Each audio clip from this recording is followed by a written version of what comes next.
A teacher mocked my kid because I was a garbage collector. So I got her teaching license revoked. I've been working for the city sanitation department for 12 years.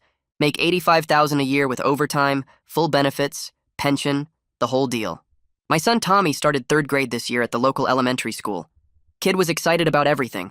New backpack, new shoes, couldn't wait to meet his teacher. First few weeks went great. Tommy came home talking about math games and science experiments. Then they had career day coming up, and kids were supposed to bring a parent to talk about their job. Tommy asked me immediately, made me practice my presentation about how sanitation workers keep cities healthy and prevent disease. He thought the garbage truck was the coolest thing ever. Week before career day, Tommy came home quiet. Said his teacher, Mrs. Diane, told him maybe his mom should come instead since she worked in an office. His mom and I are divorced but co-parent fine. She works part-time as a receptionist.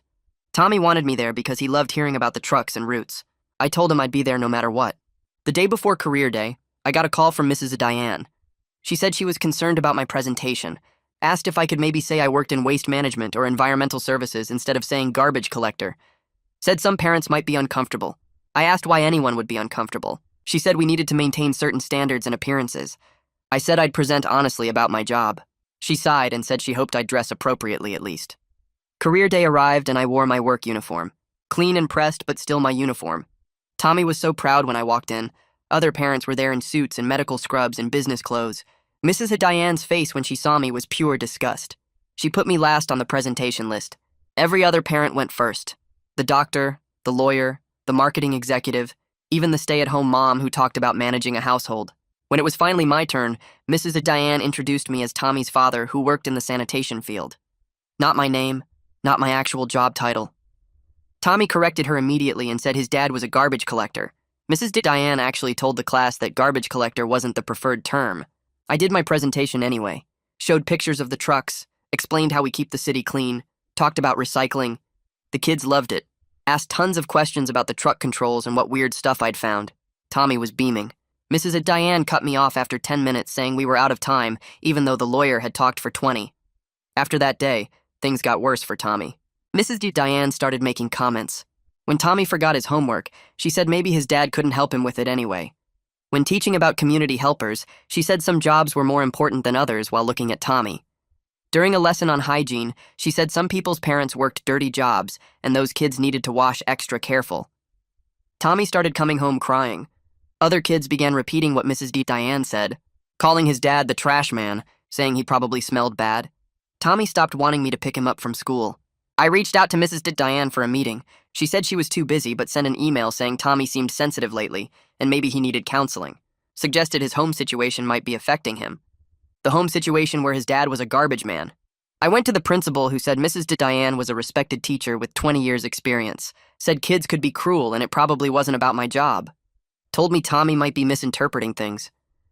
Then I discovered something interesting. Mrs. Diane had been claiming she had a master's degree in education from a prestigious university, had it on her classroom wall and everything, but when I checked with the university, they had no record of her graduating. She'd attended but never finished. Her teaching license was based on false credentials she'd submitted 20 years ago. I compiled everything: the false degree, the discriminatory comments witnessed by multiple parents, the emotional distress caused to my son, gave it all to a friend who worked at the school board. Also gave it to a reporter who'd been investigating credential fraud in the district. The story broke the same week as the school's big fundraising gala. The gala was in full swing when phones started buzzing. I stood near the bar watching Mrs. Diane in her black cocktail dress, talking to some donors about the new library fundraising goal. People started checking their phones and the energy in the room shifted. Faces went from polite smiles to confusion to shock. Someone near me pulled up the news article on their tablet, and I saw the headline about credential fraud at the elementary school. Mrs. Diane's name was right there in the first paragraph. The principal spotted me across the room and her face went pale. She moved through the crowd toward Mrs. Diane, who was still chatting away, completely unaware. When the principal touched her elbow and leaned in to whisper something, Mrs. Diane's expression changed from confident to confused to absolutely white. Her champagne glass trembled in her hand. The school board president stepped up to the microphone and tapped it twice. The room went quiet except for the continued buzzing of phones. He cleared his throat and said the district was aware of serious allegations regarding staff credentials and conduct, said a full investigation would begin immediately, said they took these matters with the utmost seriousness. Mrs. Diane set down her glass and grabbed her purse. She walked toward the exit with her head down while people whispered and stared. I watched her leave and felt nothing, but relief that this was finally happening. Monday morning came and I kept Tommy home from the school, wanted to see how the administration would handle things before sending him back into that environment. Around 9:30, my phone rang with the school's number. The principal's voice sounded tired when she asked if we could meet in person. Said she owed me an apology and wanted to discuss how the district would move forward. I agreed to come in that afternoon after she confirmed Mrs. Diane had been placed on administrative leave. Tommy had a substitute teacher starting today. When I arrived at the school, the principal's office felt different from last time. She stood up when I walked in and actually shook my hand, gestured for me to sit down. She admitted she should have taken my concerns seriously instead of dismissing them. Said she'd been wrong to protect Mrs. Diane based solely on her years of service. The district was launching a full review of her credentials and conduct. I told her I appreciated the apology, but what I really wanted was real consequences and better systems to protect students going forward. Not just words, but actual policy changes. She nodded and said the superintendent was already working on new protocols for reporting and investigating discrimination complaints. I made it clear I'd be watching to make sure they followed through. That evening, Tommy asked what was happening with Mrs. Diane. I sat down with him at the kitchen table and explained in simple terms that she hadn't been honest about her education, that she'd lied about having a certain degree and the school found out. I also told him she'd treated him unfairly because of my job and that wasn't okay. Tommy's shoulders relaxed a little bit. He said it felt good that grown-ups finally believed him. But then he got quiet and asked what the other kids were saying. I could see the worry in his face. I told him he didn't do anything wrong. That standing up when someone treats you badly is important even when it's hard. That some kids might not understand right away, but the truth was on his side. He nodded slowly and seemed to feel a bit better. The reporter's follow-up story came out 2 days later. This one had statements from 2 other parents who'd witnessed Mrs. Diane's comments during career day and at parent-teacher conferences. One parent said her husband was a mechanic, and Mrs. Diane had made similar remarks about blue-collar limitations affecting their daughter's potential. She'd told them their daughter was smart, but might struggle with advanced coursework because of her home environment. The other parent reported that Mrs. Diane had questioned whether their son's father, who worked construction, could really help with science fair projects. The pattern was unmistakable. This wasn't about one bad day or misunderstandings. This was systematic bias against working-class families. The story included quotes from education experts about how teacher prejudice impacts student achievement. The district couldn't ignore it anymore.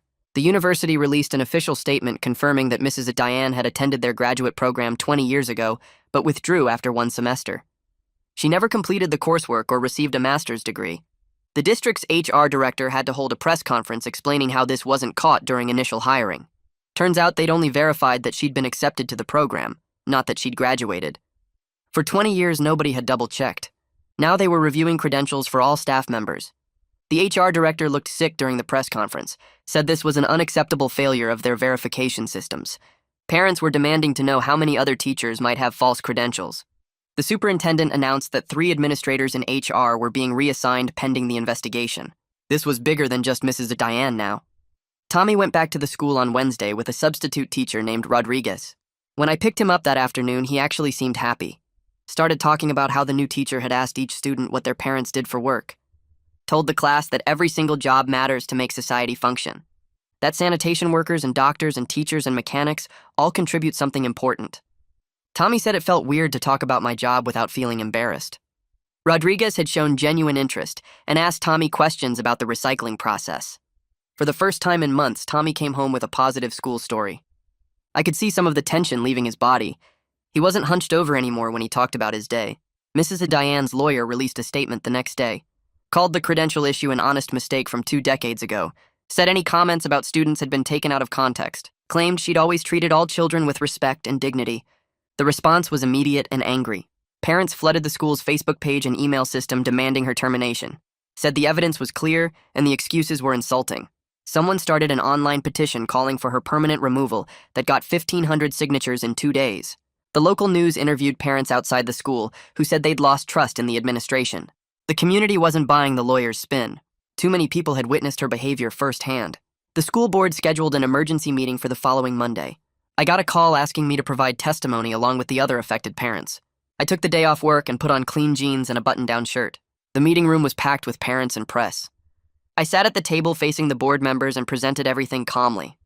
The false credentials with documentation from the university, the discriminatory comments with dates and witnesses, the impact on Tommy and other students including his declining grades and anxiety. I brought the emails where Mrs. Diane had suggested Tommy needed counseling because of his home situation. I stayed factual and let the evidence speak for itself. The board members looked genuinely disturbed. One of them asked detailed questions about the timeline. Another wanted to know why the principal hadn't acted on my initial complaint. I answered everything directly. The other parents gave similar testimony about their experiences. The mechanic's wife broke down crying while describing how her daughter had started saying she was stupid because her family wasn't fancy enough. 3 days after the board meeting, the district issued a press release. Mrs. Diane's employment was terminated effective immediately. They were forwarding all evidence of credential fraud to the state licensing board for review.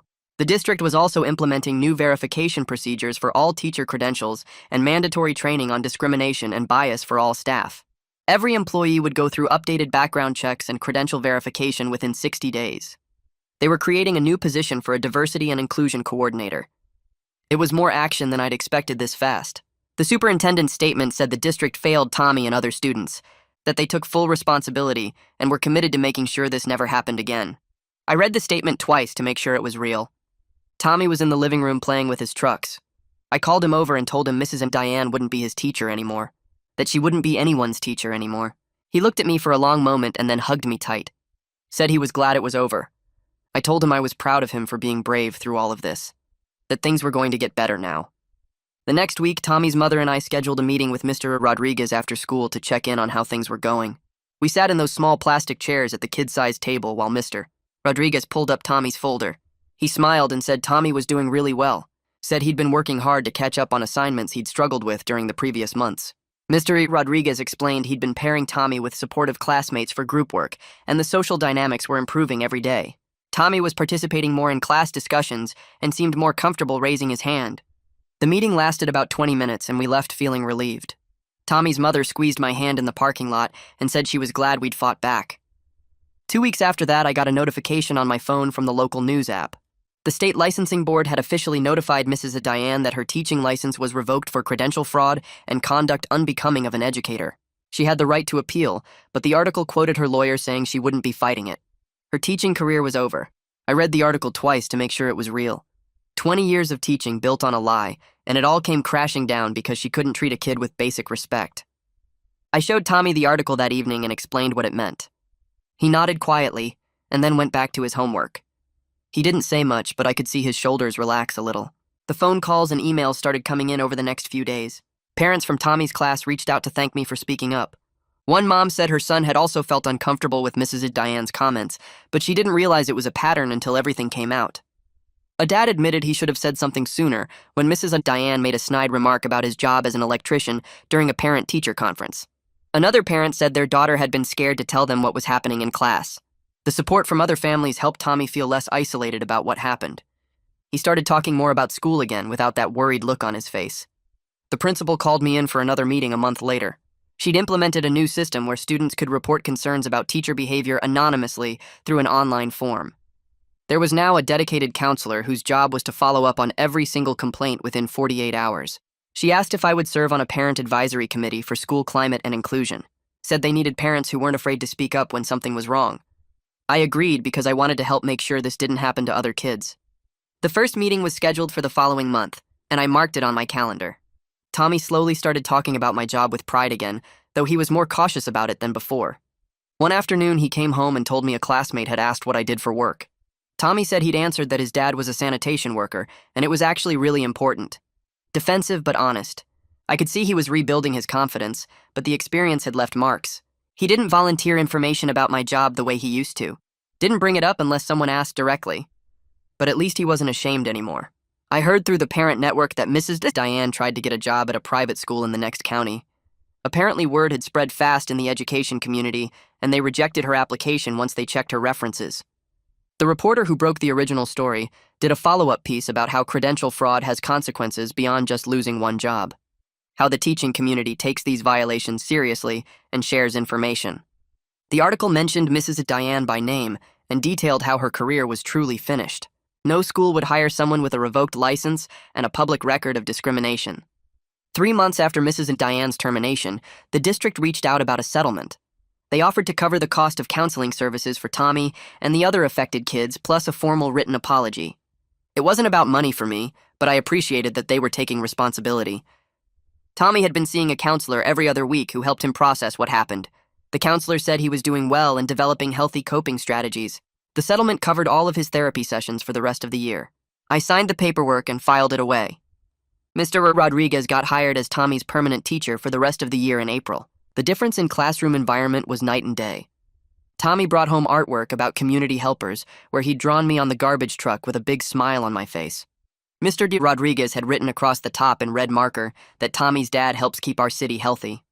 I hung it on the refrigerator next to his spelling tests and math quizzes. Tommy stood there looking at it for a minute, and then hugged me before running off to play. 6 months after everything started, Tommy was doing well in the school again. His grades were back up to where they'd been at the beginning of the year. He had good friends who didn't care what I did for work. They came over to play video games and never asked about my job. He still had moments where he was sensitive about people judging jobs, but overall he was resilient. The counselor said he was processing everything in a healthy way and recommended we reduce sessions to once a month.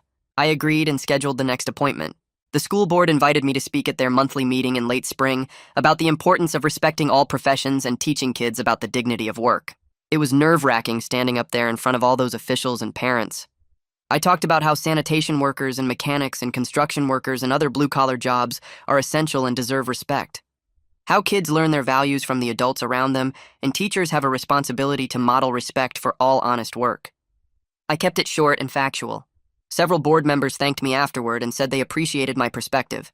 One of them asked if I'd be willing to participate in developing new curriculum materials about career education. I said I'd think about it.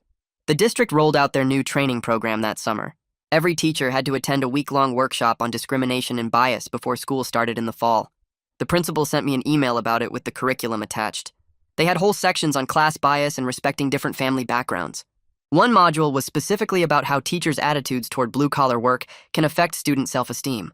I read through the materials and felt something shift in my chest. This wasn't just talk.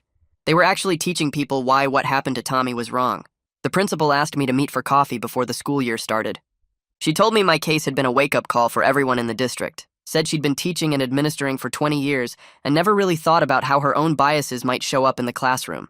The training materials quoted some of my testimony from the board meeting. Real policy changes were happening because we spoke up. Tommy asked me one Saturday morning if he could come to work with me. Said he wanted to see what I actually did all day. I checked with my supervisor, who said it was fine as long as Tommy wore a safety vest and stayed in the truck. Tommy was up before dawn that day, more excited than I'd seen him in months. We started the route at 6 and he watched everything. How I positioned the truck, how the hydraulic arms worked, how we sorted different materials.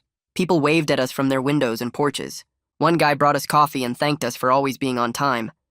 Tommy kept saying how cool it was that everyone knew me and appreciated what I did. He asked a million questions about the truck mechanics and the route planning. When I dropped him off at his mom's house that afternoon, he ran inside talking about how efficient we were and how many tons of waste we collected. His mom texted me later that he'd told her friends about it on video chat without any embarrassment or hesitation. A year after the original career day, Tommy came home with a permission slip for another community helpers unit. My stomach dropped when I saw it. Tommy noticed my face and grabbed my hand. He said it would be different this time. Mr. Rodriguez had already asked him if I'd be willing to come back and present again. This time, the invitation came directly from the teacher with a personal note about how much the class would benefit from hearing about sanitation work. I signed the permission slip and marked the date on my calendar. The day arrived and I wore my uniform again. Mr. Rodriguez introduced me by my full name and actual job title. Told the class I was a sanitation worker who'd been serving their community for over a decade. The kids asked smart questions about recycling programs and environmental impact. They were genuinely interested and respectful. Tommy sat in the front row grinning the whole time. When I finished, he came up and hugged me in front of everyone. Said he was proud I was his dad. Life settled into a good rhythm after that. Tommy brought home report cards with good grades and stories about his friends. I still worked my roots, still made my $85,000 a year with benefits and pension. Mrs. Diane was gone. Her career finished because she'd built it on lies and treated people badly. Tommy and I came out stronger. We both learned that standing up against unfairness is worth it even when it's hard. My kid knows his dad fought for him and won. That matters more than anything else.